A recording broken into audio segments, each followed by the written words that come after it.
ये कहानी है राकेश और आरवी की।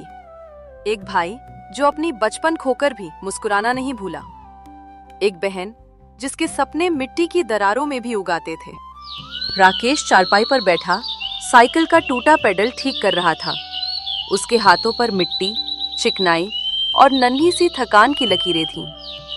आरवी धीरे से उसके कंधे पर हाथ रखती है। भैया, आज स्कूल में टीचर ने कहा है कि हर कोई अपने परिवार की एक चीज बना कर लाए। मैं क्या बनाऊं? तू भैया बहन की ड्राइंग नहीं बनाएगी? पर उसमें घर भी तो दिखाना पड़ेगा ना भैया, और मेरा घर तो टूटा है। तो तू ये मत दिखा कि हमारा घर कैसा है, ये दिखा कि हमारी उम्मीद कैसी है। माँ सुधा की सेहत पिछले 1 साल से गिर रही थी। राकेश ने माँ के लिए पानी लाया। माँ मुस्कुराकर बोली, तू बहुत बड़ा हो गया रे राकेश, बचपन तो जैसे तूने छोड़ दिया है। राकेश बोल नहीं पाया क्योंकि सच यही था, वो बचपन जी नहीं रहा था, निभा रहा था। राकेश खेत में कुदाल चला रहा था। धूप इतनी तेज थी कि मिट्टी भी गर्म सांस ले रही थी। पास वाले किसान ने पुकारा, अरे राकेश, तू ये सब अकेला करेगा? तेरे लिए बहुत भारी है। राकेश बस मुस्कुरा दिया। लोगों को लगता था वो मेहनत कर रहा है, लेकिन वो जानता था वो अपनी बहन के सपनों की नींव खोद रहा है। स्कूल में कुछ बच्चों ने आरवी का मजाक उड़ाया। तेरा घर तो टूटा है, तेरे भाई खेत में मजदूरी करता है। आरवी चुप रही, लेकिन उसकी आंखें भर आईं। घर पहुंचकर उसने राकेश को गले लगाया। भैया, मैं कभी बड़ी नहीं हो पाऊंगी क्या? तू बहुत बड़ी होगी, इतनी कि तेरे झूठे मजाक उड़ाने वाले तुझे सलाम करेंगे। रात अचानक रंग बदल गई। काले बादल ऐसे गरजे जैसे धरती को फाड़ देंगे, और जोर से बारिश होने लगी। फिर उनका घर पानी में बह गया। राकेश और आरवी दांव छोड़ने लगे। सुधा माँ पेड़ के पास खड़ी थी, कमजोर सांसें पर मजबूत दिल। बच्चों, जाते हुए मुड़कर मत देखना, वरना मेरे आंसू तुम्हें रोक देंगे। लेकिन बच्चे कैसे ना देखते। राकेश ने माँ के पांव छुए। पुरानी खड़खड़ाती बस में बैठते ही उनका गांव धीरे धीरे पीछे छूट गया।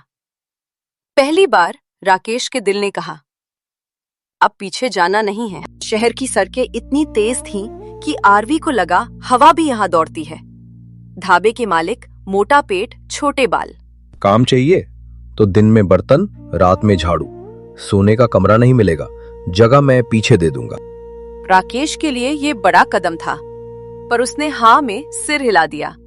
भैया, आप इतने बड़े बर्तन धो लोगे? तू पढ़ाई कर, बाकी मैं संभाल लूंगा। मालिक ने जो जगह दी थी वो ढाबे के पीछे एक टूटी टीन की छत वाली झोपड़ी थी। फर्श पर गीली मिट्टी, जालों से भरी दीवारें, एक फटी हुई दरी। राकेश ने अपनी चप्पल दरी के नीचे रख दी ताकि बहन को कोई पत्थर ना चुभे।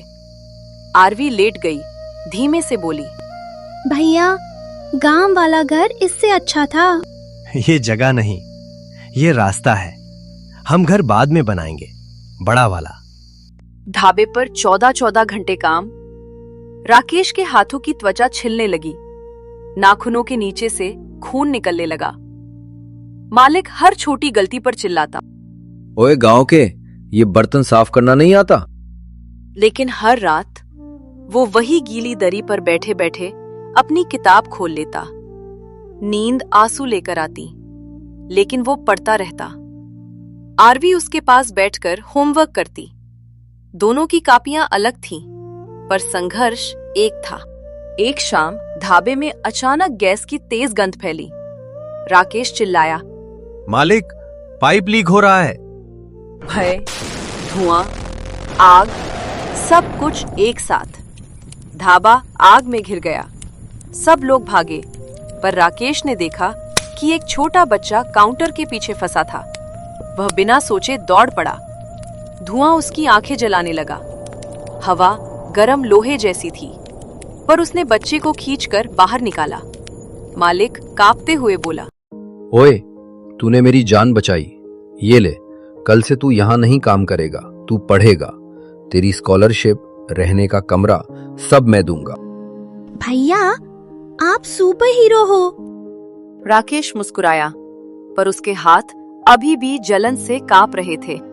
मालिक ने उन्हें एक छोटा साफ कमरा दिया था, एक पंखा, 2 पतली खाट, एक बल्ब। आरवी ने कमरे में घुसते ही कहा, भैया, ये तो हमारा महल है।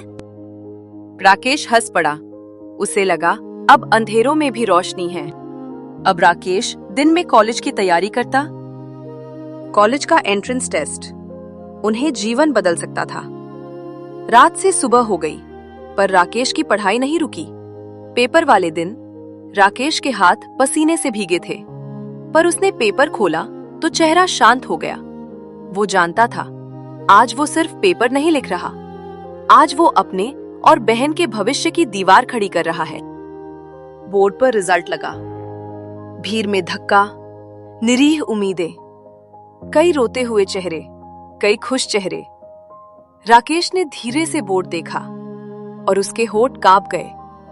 उसका नाम टॉप 10 में था। आरवी चिल्लाई, भैया, आप सफल हो गए। उस पल राकेश ने महसूस किया कि घर भले मिट्टी का था, पर उससे निकले बच्चे पत्थर के थे। फिर उसने अपनी बहन को MBBS की तैयारी करवाई। 5 साल बाद उसका रिजल्ट आया। उसने अपने जिले में द्वितीय रैंक हासिल की। फिर वो एक दिन बड़ी गाड़ी में अपने गांव आए। गांव के लोग देखकर हैरान हो गए। राकेश और आरवी दोनों ने अपनी माँ सुधा के पैर छुए। वाह मेरे बोचो, तुम दोनों ने तो मेरा सिर गर्व से ऊंचा कर दिया। बाद में राकेश ने एक बड़ा सुंदर घर बनवाया। गांव में दोनों भाई बहन की मिसाल देने लगे। भैया, मुझे तुम पर गर्व है। और मुझे सबसे ज्यादा, क्योंकि अगर तू नहीं होती मैं आज यहाँ नहीं होता। दोनों चुप रहे, लेकिन उनके दिल बोल रहे थे। भाई बहन का रिश्ता दुनिया का सबसे मजबूत रिश्ता है।